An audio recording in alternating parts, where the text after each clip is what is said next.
So next job in the workshop is going to be doing some brakes on a Kia Stinger, which you've seen in some previous videos, belongs to Dr. Nuff.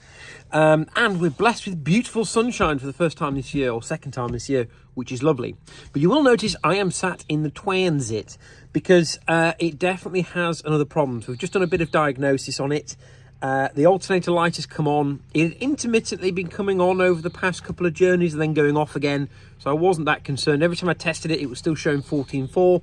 Now we're getting a flat 12 volts. We've done some continuity tests. All the cables and earths seem to be fine. So we have a dead alternator. And looking closely at the belt is not long for this world either. So looks like the van will be going in at some point in the next couple of weeks for yet more repairs. Fucking thing. Help.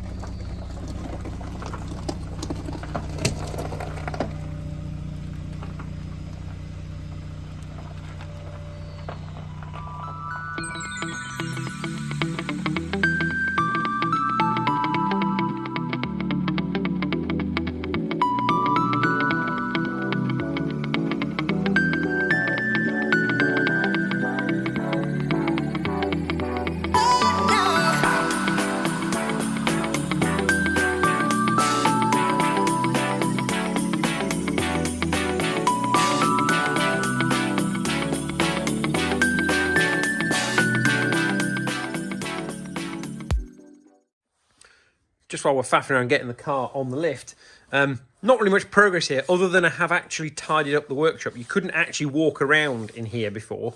So we've got our nice little press here. I'll show you a video why we've got that for something that's going to come out much later in the year.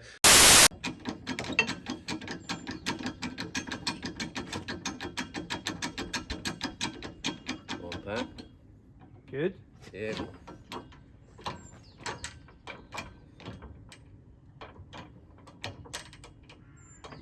Boy.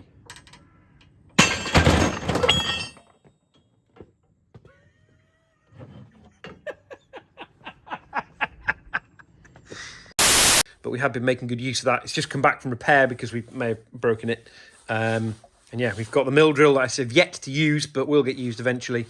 And all my tools in the cupboards, which is nice. Only just fits, right? She is a long boy. There she goes.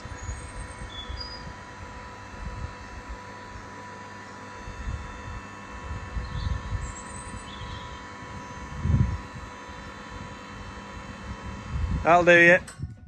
So the mighty Kia Stinger GTS is in because we're going to do brakes at the rear. So you remember in an earlier video we did the brakes at the front. Still got quite a wobble from the back. And yes, these tyres are horrible and very close to the limit. But I want to get the brakes done and then it's going in for 4 brand new tyres. And a wheel refurb. And a wheel refurb, yes, because this one actually is quite nice, but the ones at the front have been grotty since you bought the car. So get them refurbed, get new tyres on, the brakes are all done. They should be good for, you know, travelling at 70 miles an hour, right? Sure. So 21's on the Kia with 1 locking wheel nut as well. Right, let's do the dugga thing.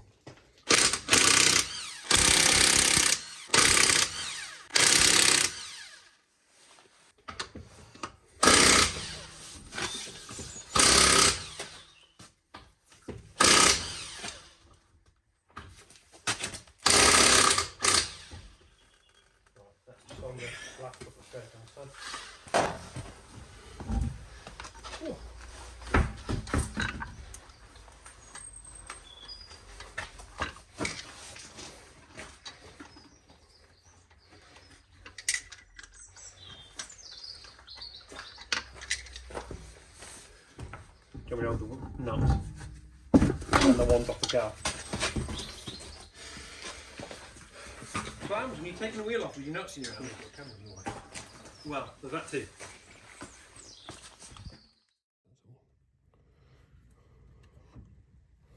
We've gone into park again.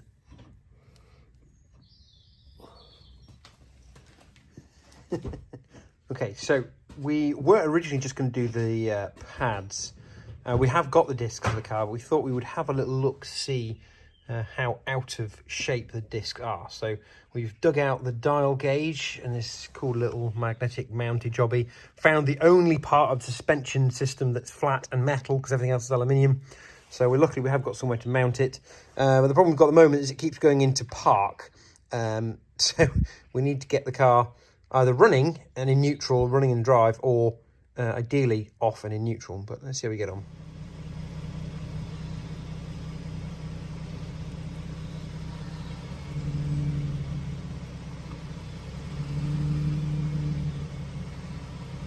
That meowed. Looks like a warped disc. Yep, we've knocked it now, but you almost don't need to know what the tolerance is. The fact that it's going backwards and forwards. Well, that's going from 3, -4.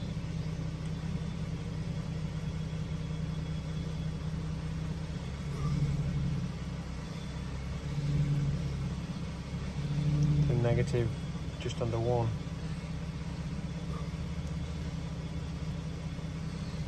That's only 3,000.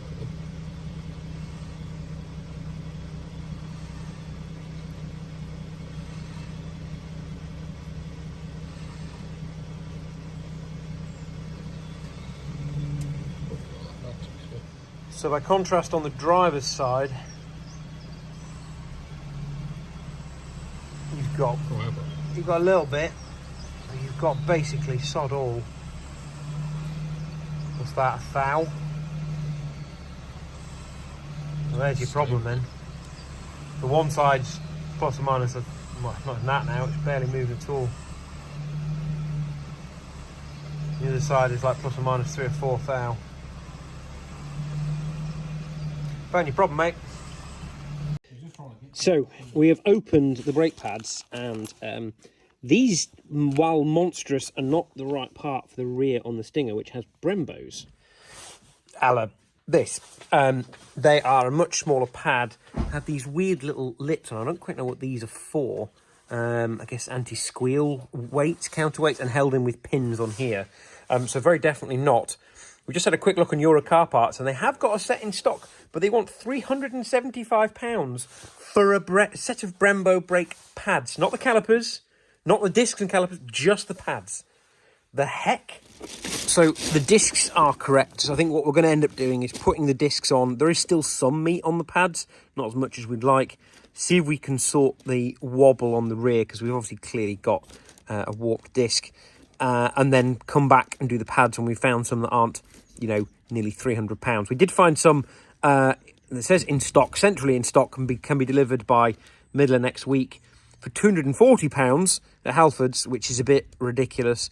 So hopefully these aren't going to be bankrupting expensive pads, although it ain't really my problem, it's his problem.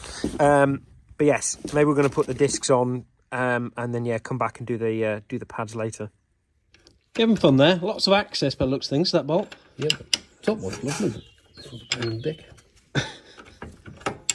Slightly rubbishy access to the bolts behind the caliper, but that is now out of the way. So just got to get the old disc off, which is proving a little interesting. But nothing a little tickle with the mallet can't solve.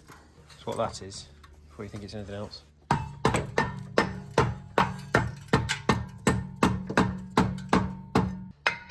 Is it binding on the brake shoe? Yeah, because it's coming off squid. Yeah.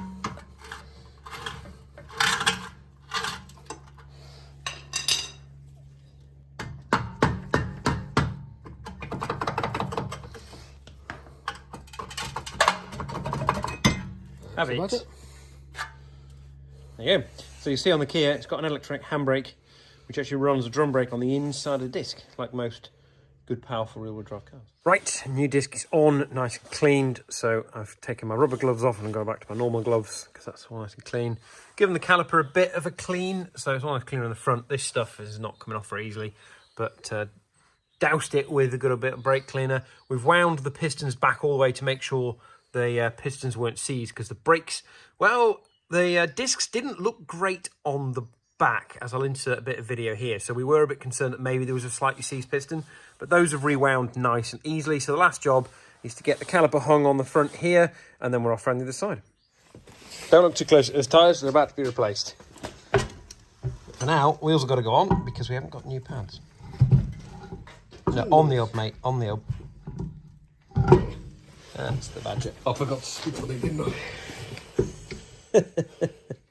Right, wheels on. It's got to put the wheel nuts on. Then we're going to load up the ground. And then we can go click, click, click, click with the torque wrench.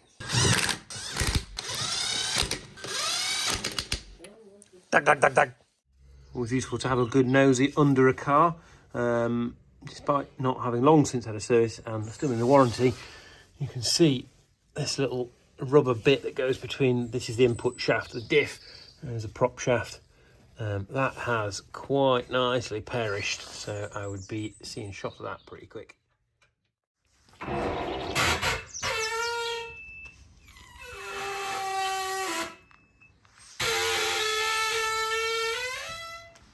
I have to endure this horrible noise every time somebody uses a lift, so so should you.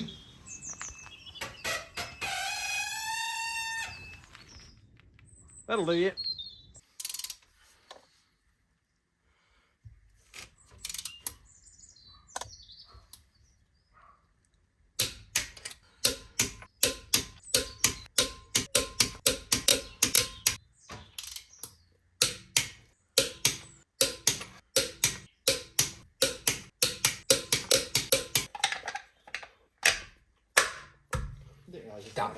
Remember to pump the brakes first. That's all for this episode of Automotive Tales. Join us next time as the list of people wanting to borrow the ramps to do some spring checks on their cars continues to grow.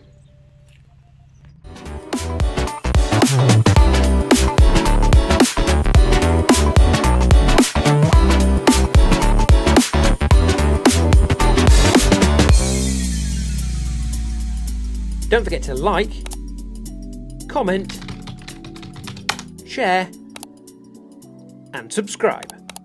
Thank you for watching. Next time on Automotive Tales. Security first. The reason we have this in here is Joe thinks he's got an exhaust leak. I don't think it's leaking, mate. I think it's fucked.